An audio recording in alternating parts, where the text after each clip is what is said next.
तीन भुवन मीसार वीतराग विज्ञानता शिव स्वरूप शिव का नाम त्रिलोक समारिके। आगम के आधार से वीतराग सर्व की वाणी के आधार से हम यहाँ तीन लोक की चर्चा कर रहे हैं। आज अष्टमी का महापर्व का हमारा चतुर्थ दिन है।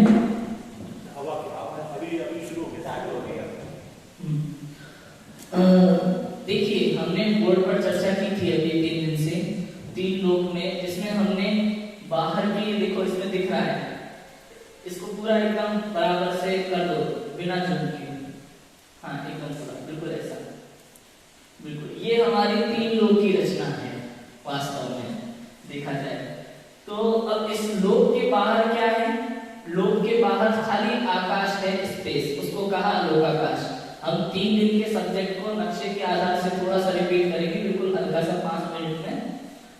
तो बाहर लोकाकाश है और जो 3 लोक दिख रहा है, जो हमारा सिंबल है, जैन दर्शन का सिंबल जैसा चिन्ह, जो आप अक्सर शादी के कार्ड वगैरह पे देखते हैं, बाहर की ये संरचना, वो पूरा 3 लोक का नक्शा है।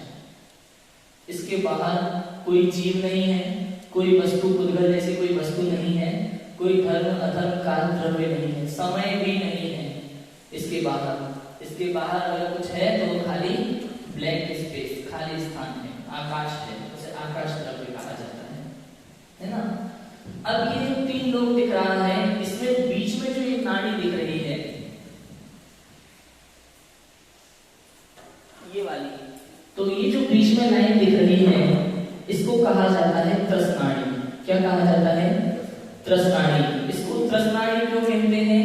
कि त्रस जीवों की ये सीमा है, इससे बाहर त्रस जीव नहीं रहते। जितने भी त्रस जीव पाए जाते हैं वो इसी में पाए जाते हैं, इससे बाहर नहीं जाते, इसलिए इसको त्रसनाड़ी कहा, एक सीमा के आधार पर। तो और इसके अंदर त्रस ही रहते हैं ऐसा भी नहीं है, स्थावर भी रहते हैं, एकेंद्रीय जीव भी रहते हैं। और त्रसनाड़ी के बाहर और लोक के अंदर जो ये जगह दिखाई दे रही है ब्लू कलर में, वो क्या है? उसमें भी कोई रहता है क्या? कि हाँ, उसमें एकेंद्रीय जीव रहते हैं, निगोदिया जीव, स्थावर जीव, सभी जीव उसमें निगोदिया एकेंद्रीय स्थावर जीव निवास करते हैं। ये लोक के अंदर की बात जो हमने अभी स्थूल रूप से देखी। अब इसमें आप देख रहे हैं कि 3 पट्टी है, व्हाइट, ग्रीन और रेड, है ना। तो ये क्या है? कि जिस तरीके से नारियल का ढका हुआ एक ढक्कन जैसा होता है, वो चारों तरफ से उसे सुरक्षित रखने के लिए ढका होता है, वैसे ही ये है। एक व्हाइट पट्टी है, एक ग्रीन है और एक रेड, जो इसमें पट्टी का कलर दिया हुआ है। सबसे बाहर जो है वो तो है तनुवात वलय, उसके अंदर है घनवात वलय और उसके अंदर है घनोदधिवात वलय, है ना। देखो, इसको समझ सकते हैं। रेड कलर की जो दिख रही है पट्टी, बॉर्डर, वो रेड कलर की बॉर्डर कहलाती है घनोदधिवात वलय। इसके बाहर जो ग्रीन कलर की बॉर्डर है, वो ग्रीन कलर की बॉर्डर कहलाती है घनवात वलय। इसके बाहर जो व्हाइट कलर की बॉर्डर आपको दिख रही है, वो है तनुवात वलय। इनकी मोटाई कितनी है? 20-20 हजार योजन। कि एक योजन कितना? कि 6000 किलोमीटर। 6000 किलोमीटर का एक योजन, उसे 2000 कोस भी कहा जाता है। एक कोस मतलब 3 किलोमीटर लगभग।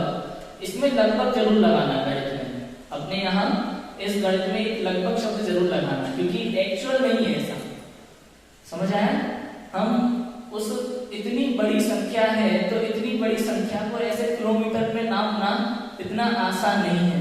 तो एक योजन को जो हमने कहा कि वो लगभग 6000 किलोमीटर है। 6000 किलोमीटर नहीं है, लगभग 6000 किलोमीटर है ना, ये लगाना। तो ये 20-20 हजार योजन टोटल तीनों बात वाले मिला के कितने हो गए? 60,000 योजन के, है ना। अब यहाँ त्रसनाड़ी के अंदर बीच में से देखो, ये जो नीचे लोक का आधार दिख रहा है ना, नीचे आधार, ये 7 राजू का है, 7 राजू, और इसकी ऊंचाई कितनी है? 14 राजू। इतनी पूरी चर्चा हम अभी कर चुके हैं, थोड़ा सा रिपीटेशन है ना बस। ये 14 राजू है, ये 7 राजू है, बीच में और जो सिद्धशिला वाला स्थान सबसे ऊपर दिख रहा है वो एक राजू का, और इसके बीच में जो थोड़ी चौड़ाई दिख रही है वो 5 राजू की। तो ये राजू क्या है? राजू क्या है? क्या बताया था मैंने राजू का? असंख्यात योजन का एक राजू।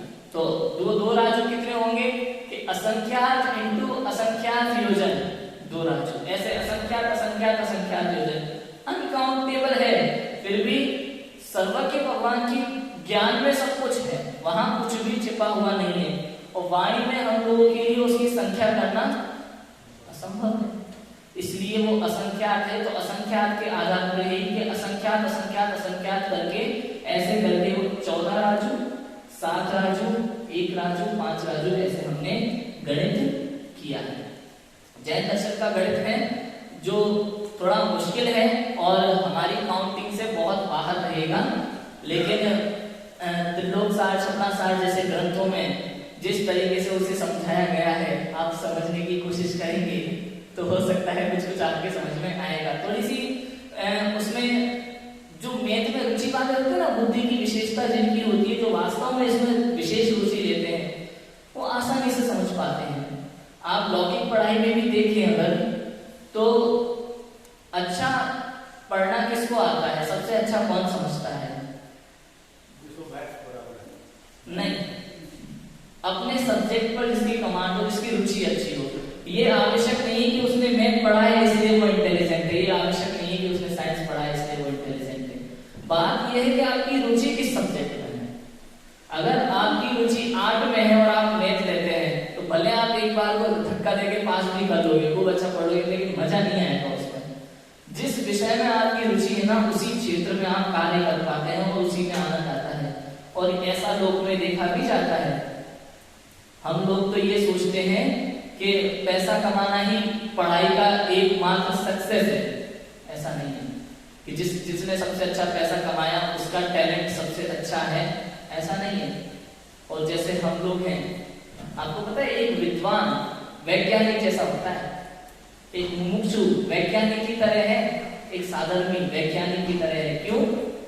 क्योंकि वैज्ञानिक भी खोज करते हैं और हम भी खोज ही तो कर रहे हैं। कर क्या रहे हैं? सत्य की खोज ही तो कर रहे हैं ना, स्वयं की खोज कर रहे हैं। सारे वैज्ञानिक पर की खोज में लगे रहते हैं, अपना पूरा जीवन पर की खोज में बर्बाद कर देते हैं। और हमारे यहाँ ज्ञानी लोग स्वयं की खोज करते हैं, स्वयं का निर्णय करते हैं और स्वयं का अनुभव करते हैं। वैज्ञानिक जैसा काम है। और सच कहें तो वैज्ञानिक लोग ये नहीं सोचते कि पैसा मिलेगा कि नहीं मिलेगा। जो वास्तव में सच्चे ईमानदार लोग होते हैं ना अपनी जॉब में, चाहे पुलिस वाले हो, फौजी हो, वैज्ञानिक हो, जो अपने काम में ईमानदार होते हैं, वो ये नहीं सोचते कि पैसा मिलेगा कि नहीं मिलेगा काम में। वो तो बस दिल से काम करते हैं, उल्टा अपना जेब का पैसा भी लगा के काम करते हैं। आप पढ़ोगे तो पता चलेगा कुछ साइंटिस्टों का इतिहास, जहां आवश्यकता नहीं थी, पैसे के हिसाब मना था देश की तरफ से, तो भी उन्होंने कुछ अपना लगाया, भोजन कम कर दिया एक समय का, और ऐसे करके काम किया था। पढ़ोगे तो पता चलेगा। तो ऐसा होता है। यहाँ हम बात कर रहे हैं त्रसनाड़ी की। देखो ये नीचे जो प्रक्रिया है, सबसे नीचे इधर निगोद है, सबसे नीचे त्रसनाड़ी के अंदर निगोद। निगोद के ऊपर महातम पृथ्वी। ऊपर से देखें तो पहली है रत्न प्रभा नरक, दूसरी शर्करा प्रभा, तीसरी बालुका प्रभा, चौथी पंख प्रभा, फिर धूम प्रभा, फिर तम प्रभा और फिर महातम प्रभा। इनके नाम जो है वो गुण रूपी नाम है। पहली भूमि में रत्न जैसा प्रकाश है तो रत्न प्रभा, दूसरी भूमि में शक्कर जैसा प्रकाश है वाइट तो वो शर्करा प्रभा, तीसरी भूमि में बालू का मिट्टी जैसा प्रकाश है तो वो बालू का प्रभा, चौथी भूमि में क्या है? कीचड़ जैसा है तो पंख प्रभा, पांचवी में धुएं जैसा प्रकाश है तो धूम प्रभा, फिर छठवीं में थोड़ा अंधेरा तम प्रभा, अंधकार जैसा, महा अंधकार है तो महातम प्रभा। समझ आया? तो इस तरह से ये बात अपन ने पहले नहीं ली थी है ना। तो ऐसा है। और इसको बीच में से बांटता कौन है? देखो इसमें बीच में जो एक राज हुआ है ना मध्य लोक, इधर ये इतना एरिया, वेरी गुड। तो जहां ये माउस का चिन्ह आ रहा है, तो ये जो एरिया है ये है मध्य लोक। इसमें बीचों बीच एक सुमेरु पर्वत है, सुमेरु पर्वत जो कितना बड़ा है? 1,40,000 योजन का।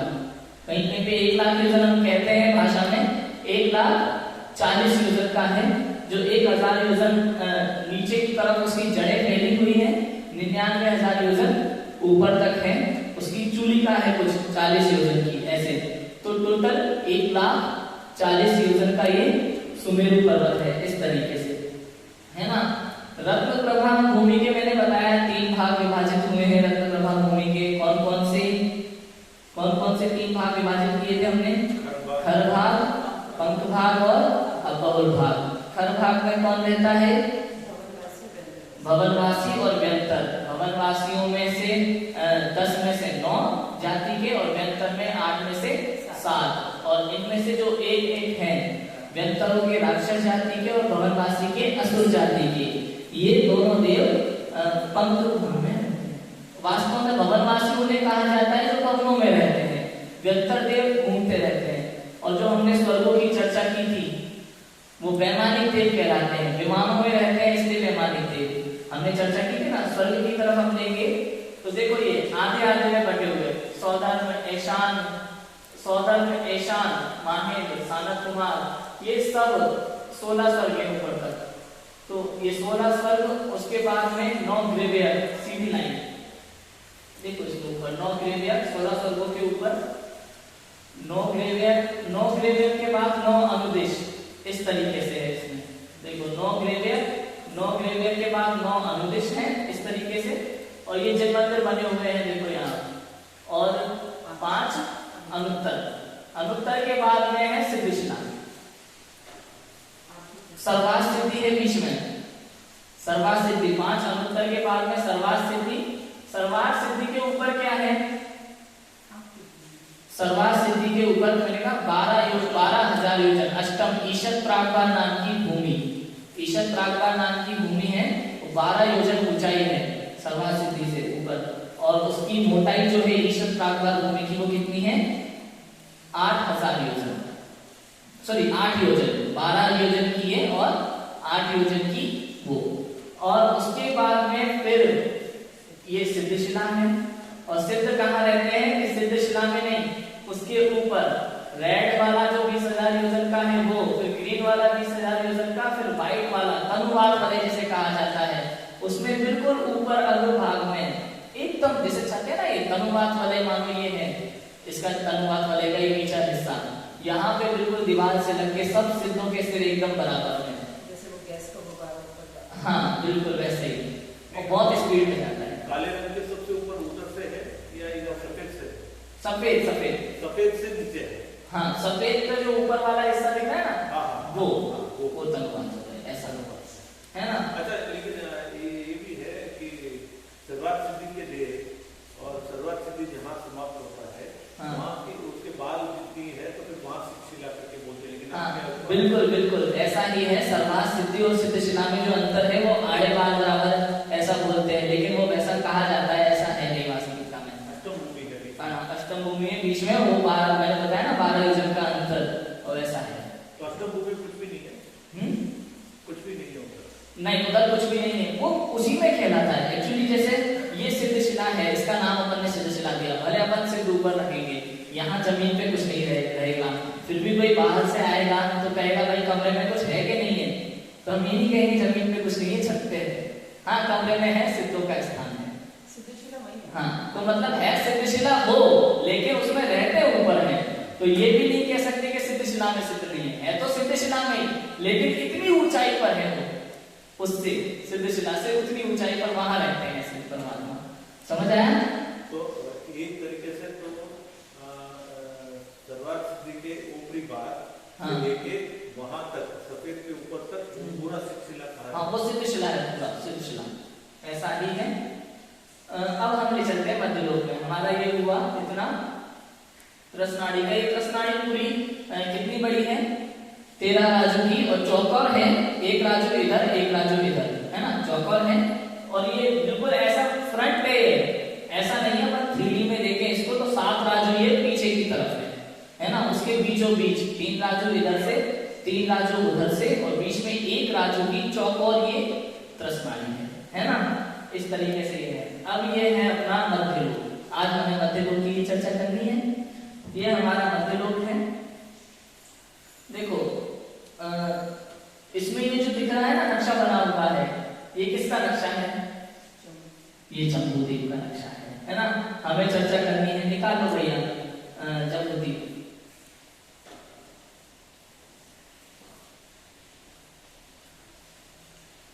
हाँ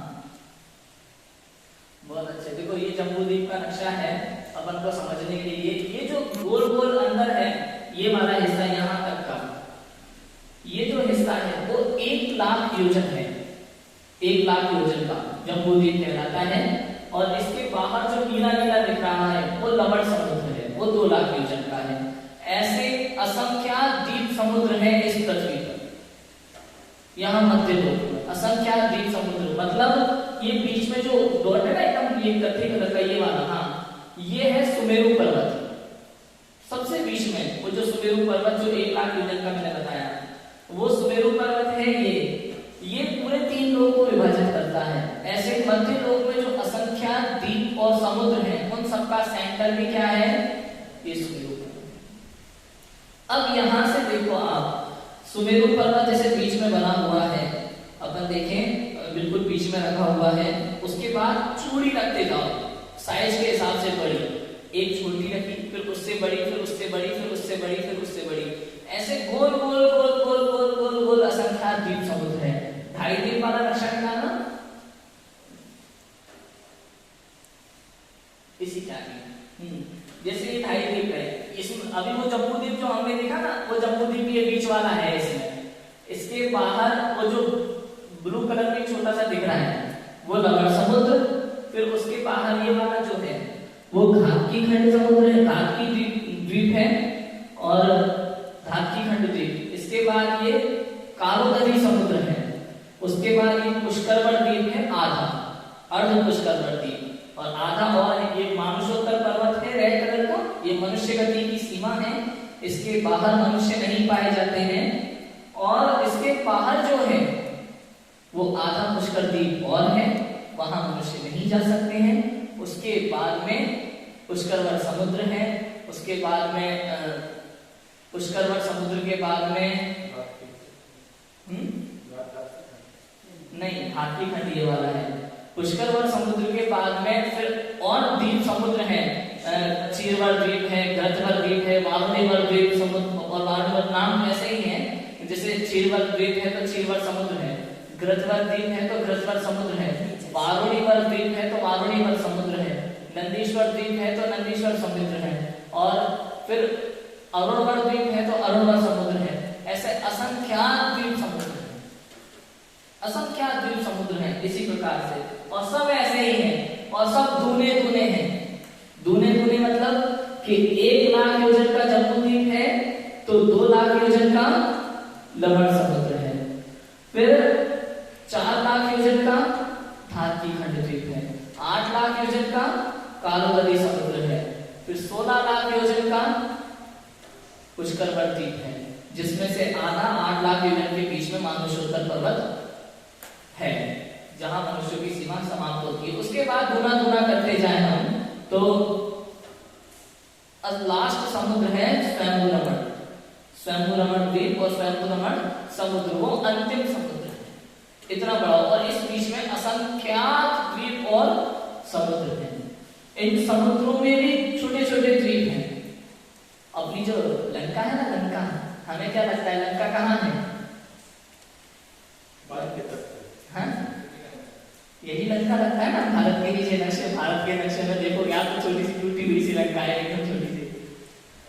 अपने यहाँ देखा जाए आदम के हिसाब से तो रावण की जो लंका थी वो वहां नहीं थी, लवण समुद्र में थी, पर्वत के एकदम किनारे। लवण समुद्र में बहुत सारे विद्यालयों के अलग अलग थे और उनके भी थे। वानर वंशी वहां रहते थे, राक्षस वंशी थे।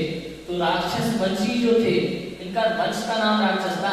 ये काले धोले नीले ऐसे नहीं थे, दांत बड़े हैं कि चौड़े हैं लंबे हैं, ऐसा कुछ नहीं था। वानर वंशी है तो बंदर नहीं थे, उनके वंश का नाम वानर था। जैसे आज भी होते हैं वंश के नाम, क्षत्रिय वंश है जैसे, ऐसे उनका वानर वंश और राक्षस वंश था। तो राक्षस वंश का राजा था रावण, बाकी विद्याधर था, और विद्याधर अर्थात कई विद्याओं का स्वामी। एक ही विद्याधर को 500 विद्याएं होती हैं, आकाश में गमन कर सकते हैं, वो उनकी स्थिति होती है। आज भी रहते हैं विजयाद पर्वत, मैं आपको बताऊंगा अभी, वो जम्बूद्वीप वाला नक्शा हम फिर से निकालेंगे। अच्छा, ये जैसे एक जम्बूद्वीप है, वहाँ पे 5 मेरू हैं, फिर वो जो दूसरा द्वीप आता है उधर भी मेरू है। एक जम्बूद्वीप में एक मेरू है, मैं बताता हूँ। देखो उसकी चर्चा मैं करता हूँ। अभी ये जम्बूद्वीप है हमारा, है ना, तो लवण समुद्र में वो छोटे छोटे द्वीप हैं। अभी इधर नहीं करो, हम सोचेंगे कि हम कहाँ हैं, है ना। इसको एकदम पूरा वो कर लो। हाँ, अब देखो ये कैसे बटा हुआ है जम्बूद्वीप हमारा। ये देखे रेड व्हाइट कलर का पर्वत है, येलो कलर का है, फिर व्हाइट कलर का है, फिर वो व्हाइट, फिर येलो, फिर व्हाइट। ये 6 पर्वत हैं। इसमें जो कलर दिया है वो कलर है, ऐसा नहीं है। ये जो तीनों पर्वत है ना, तीनों तपे हुए स्वर्ण के समान हैं ऐसे, है ना। तो कौन कौन से पर्वत हैं ये पूरे 6 के 6? हाँ, ऐरावत का क्षेत्र है, ऐरावत का हाँ क्षेत्र है। उधर से देखो आप, वो उधर का वो शिखरी पर्वत है, फिर ये रुक्मी पर्वत है, ये निषद है, ये नील है, नील पर्वत, और हिमवन और महाहिमवन। इधर का ये हिमवन है पहला पर्वत, फिर महाहिमवन, फिर ये नील पर्वत, फिर वो उधर निषद पर्वत, उसके बाद रुक्मी, उसके बाद शिखरी। ये इस प्रकार 6 पर्वत हैं। ये पूरी लाइन ऐसे देख रहे हैं ना, ये 6 पर्वत हैं, ठीक है। ये 6 पर्वत इस पूरे जम्बू द्वीप को 7 भागों में विभाजित कर देता है। 6 पर्वत कितने भागों में विभाजित कर देता है? 7 भागों में। वो कहलाते हैं 7 क्षेत्र। जिसमें देखो ये सफेद जो वाला पर्वत है, हिमवत पर्वत, इसके नीचे का जो हिस्सा है ये कहलाता है भरत क्षेत्र, ठीक है। भरत क्षेत्र के बाद दूसरा हिमवत क्षेत्र, और फिर हिरण्यवत क्षेत्र। मैं आपको सुनाता हूँ, नाम मेरे पास लिखे हुए हैं।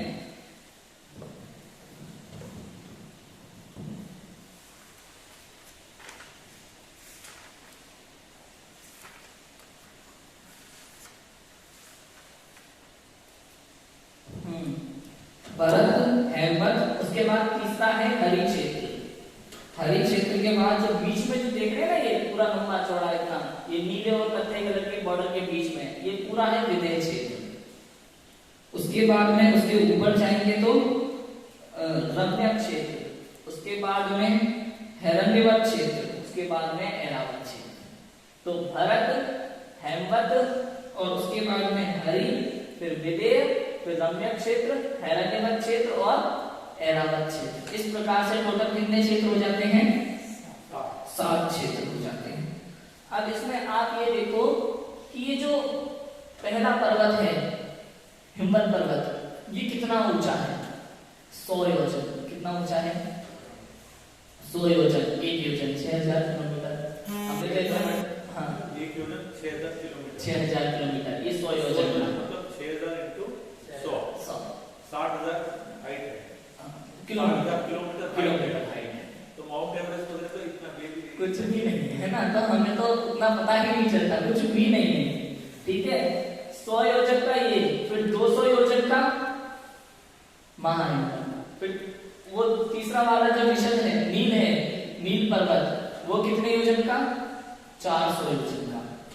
फिर जो निषद पर्वत है वो भी 400 योजन का, और फिर जो रुक्मी है वो 200 योजन का, और शिखरी है वो 100 योजन का। इस प्रकार से हमारे ये 6 पर्वत होते हैं। अभी हमें विचार आएगा कि हम कहाँ रहते हैं। कुल मिला के बात तो मेन ये है कि ये 6 पर्वत तो ठीक है, पूरा जम्बूद्वीप ठीक है, इसमें हम कहाँ हैं? लिख रही नीचे, एक नीचे भरत क्षेत्र की तरफ, हाँ जूम कर लीजिए। ऐसा देखो, यह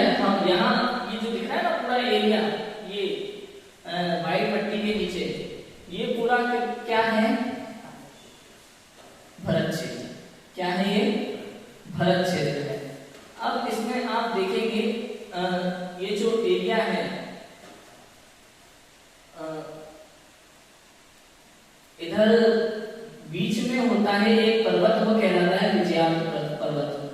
थोड़ा सा इसको ऐसा करना, हाँ बिल्कुल। अभी कहलाता है बीच में एक विजयार्थ पर्वत, भरत क्षेत्र के ये जो बाउंड्री है ना, ये जो पर्वत है हेमन पर्वत, और ये भरत क्षेत्र का जो एरिया है, इसमें बीच में एक पर्वत होता है ना, वो कहलाता है विजयार्थ पर्वत। विजयार्थ पर्वत, वहां वो रहते हैं विद्याधर मनुष्य विजयार्थ पर्वत पर रहते हैं, और पर्वतों पर कई सारी देवियां भी रहा करती हैं, वो उनके भी अलग अलग निवास होते हैं, है ना, यक्ष होते हैं, उनके भी अलग अलग निवास होते हैं अलग अलग पर्वतों में, वो अलग अलग द्वीपों में, तो उसकी भी बहुत चर्चा है अंदर।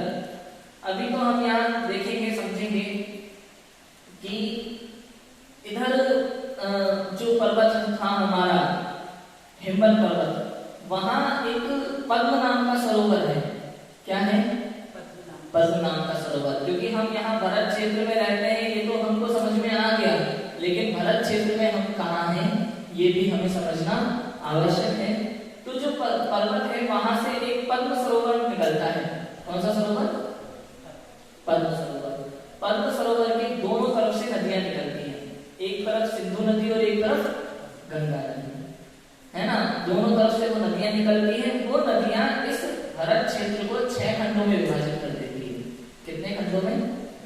6 खंडों में विभाजित कर देती हैं। वो 6 खंड कौन कौन से हैं? एक मलेच्छ खंड, दूसरा मलेच्छ खंड, तीसरा मलेच्छ खंड, चौथा मलेच्छ खंड, पांचवा मलेच्छ खंड, और ये बीच में आर्यखंड। ये आर्यखंड। तो हम कहाँ रहते हैं? इस आर्यखंड में। ठीक है, इतना समझ आया? और वो 5 मलेच्छ खंड में मलेच्छ जीव रहा करते हैं। उनकी भाषा वगैरह बोलचाल वो सब थोड़ा निकृष्ट कोटि का होता है, अपने आर्यखंड के महापुरुष जैसा नहीं होता। आर्यखंड माने बुद्धिजीवी पुरुष कहलाते हैं, विवेकी पुरुष कहलाते हैं आर्यखंड में रहने वाले पुरुष, है ना।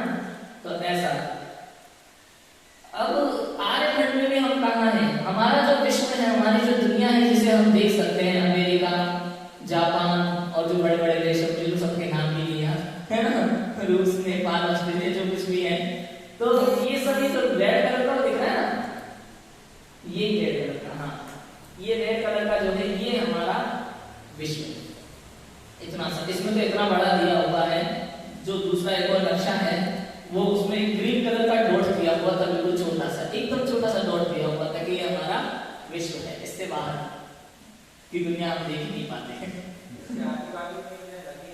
हाँ, ये नदियां हैं, इसके बगल का क्षेत्र, ये पूरा क्षेत्र है भरत क्षेत्र, यहाँ भी व्यवस्था है, लेकिन हमारी दुनिया, हम लोग जहाँ तक पहुंच पाते हैं, ये वो एरिया बता रहा हूँ। बाकी तो ये सब है, मनुष्य सब रहते हैं वहाँ, झील पूरे में मनुष्य गति का निवास मानुष उत्तर पर्वत तक है। हम लोग घूमते रहते हैं ना, दूसरी दुनिया दूसरी दुनिया दूसरी दुनिया, कहाँ तक मनुष्य रहते हैं, कहीं और भी मनुष्य रहते हैं कि नहीं रहते? अरे बहुत है, बहुत है। हम लोग क्या, हाँ बिल्कुल जा सकते हैं, लेकिन अभी नहीं, अभी पंचम काल में नहीं जा सकते। वो एक समय था जब विद्याओं के प्रभाव से जाया जा सकता था। अरे आर्यखंड क्यों, मानुषोत्तर पर्वत तक जाया जा सकता है। 2.5 दिन, देखो ना, वो जो हमने 2.5 दिन के नक्शे में देखा था, वो 2 लाख योजन का समुद्र, लवण समुद्र नापना, 4 लाख योजन का धातकी खंड द्वीप, 8 लाख योजन का कालो नदी समुद्र, उसके आगे वहां तक है। हाँ, तो वो है सब।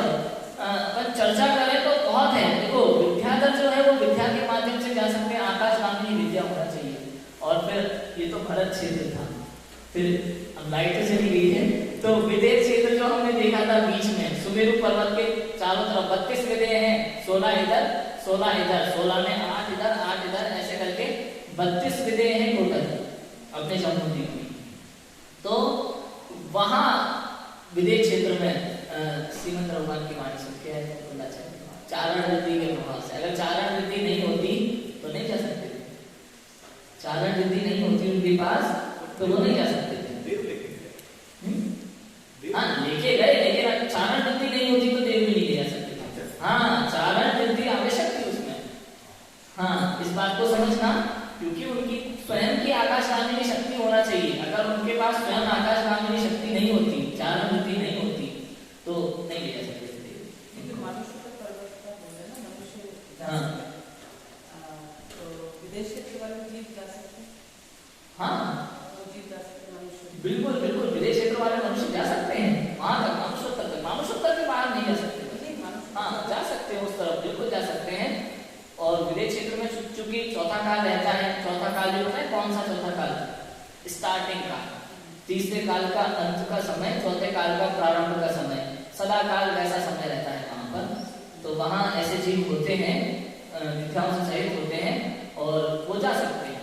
किंतु भूमि गोचरी ऐसे जीव जो जिनके पास विद्याएं नहीं है, उसमें भी महापुरुष लोग जाते हैं।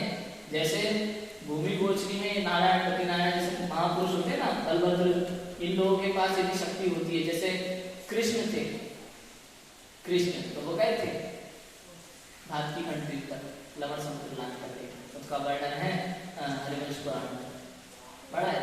राम भी गए थे, क्योंकि लवण समुद्र में लंका। हाँ राम भी गए थे, लवण समुद्र में लंका, वहां तक गए थे।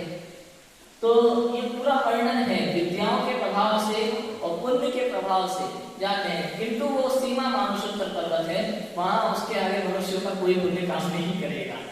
कहा ना, मैंने उस दिन कहा था कि इंग्लिश में एक कहावत है, एवरीथिंग इज पॉसिबल।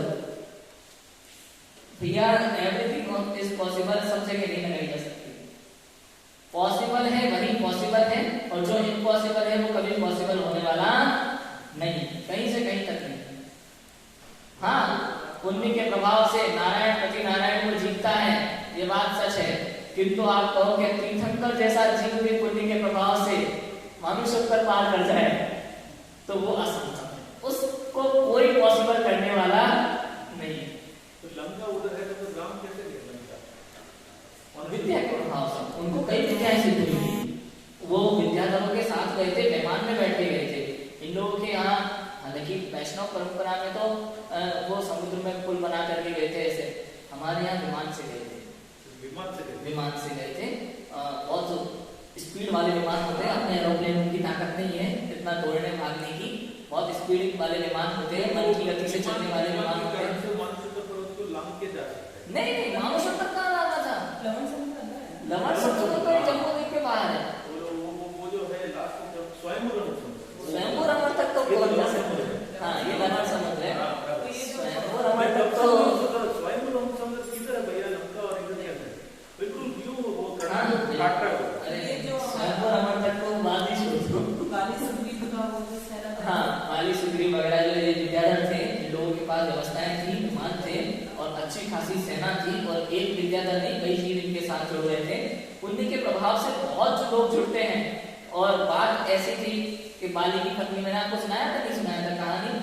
वो क्या है, बाली की पत्नी, उसको सुधर्मा नाम ऐसा कुछ नाम था। तो एक विद्याधर था, उस विद्याधर ने बाली जैसा पूरा अपना रूप बना लिया अपनी विद्या से, रूप बाली की विद्या से, और वहां पहुंच गया सभा में। उसकी पत्नी को भी उसने हत्या लिया। अब बाली दोनों एक जैसे, बाली तो दीक्षा लेके निकल गए थे, सुग्रीव जैसा आकार बना लिया उन्होंने, और सुग्रीव की पत्नी जो है उसके साथ भी वो संसर्ग करने की सोच रहा था।